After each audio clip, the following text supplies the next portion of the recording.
Here we go again. Now you've probably all heard of the Latte salute. In case you haven't, let me show you the video. I hope you're sitting down. This is outrageous. This is the president getting off of Marine One. Let's watch. Will you look at that? He's got a cup in his... Oh my God! He just did a salute with a cup in his hand. First time ever, unprecedented, outrageous. I've never been more outraged in my life, except for all the other times I was outraged about something real. Okay, so now, who's going to get outraged most by this? Anybody want to take a guess? Of course, Fox News Channel. So here we go to Sean Hannity and Karl Rove. All right, before we get to that, did you see the Latte salute? The president gets off Marine One today. Oh, wait, hang on. Obviously, you've seen it. I mean, how would President Bush ever do that? Yeah, are we surprised? I mean, after all, we got a chai swilling, golf playing, basketball trash talking, leading from behind. I got no strategy. Osama bin Laden is dead. GM is alive. A community organizing commander-in-chief. How disrespectful was that? I was shocked. Insensitive. Look. You can't stop and salute the brave men and women. What is that? Yeah, and look, he knows there are going to be 2 Marines at the bottom of Marine One when he gets off. And the idea that I'm going to just sort of jaunt out there with my chai tea and give him the old, it's not a latte salute, it's a chai salute because he drinks chai tea. But, I mean, please, how disrespectful was that? No, look, the president, he has demonstrated over the last 6 years that the military, he's not convinced that the U.S. military has been a force for good. He thinks that they have, frankly, created more problems than they necessarily have solved in recent years. And he has cut their budget dramatically. And we saw in that gesture as he exited Marine One what he thinks of him. He's got his tea. He's on his way to his meeting. Those Marines are saluting him. And he's the commander-in-chief just giving him the latte salute right straight back. Here's my favorite part of that clip. And boy, it went on and on about, oh, we got him. Get him. He did the thing with the thing. But first of all, if it's completely insensitive and outrageous, why is Karl Rove repeating it? He loves pointing out, it's chai. It's chai. It's like chai gayer? Is that the whole implication? Like, oh, it's so effeminate. Barack Obama doesn't know anything about the truth. Chai. I don't even know.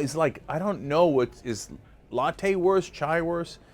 But my favorite part was when he called him a trash-talking basketball player with an obvious implication there. But even if you take no implication from that, it's a clearly disrespectful way of talking about the president. Now, I don't mind being disrespectful about policy and saying, hey, he's got the wrong policy on drone strikes, whatever it might be.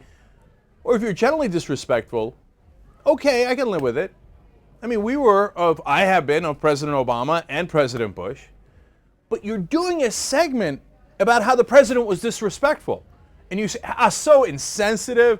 I am so offended. Now let's call him a trash talking. I'm glad they didn't say jive talking, but he was this close to it, right? Guy who does all these different things that are just horrible and we hate him and we're going to trash him in every way that we can. Ironically, we're going to call him a trash talker. And then say he's so disrespectful. If any liberal commentator had said a quarter of the things that Karl Rove just said about the president there, Fox News would have been all over them. Oh my, how could they say about that? Our commander-in-chief in the middle of a war. How could they do this to our commander-in-chief? And President Bush has never had a disrespectful salute. Of course, you remember the salute with Barney the dog in his lap. Oh, hey.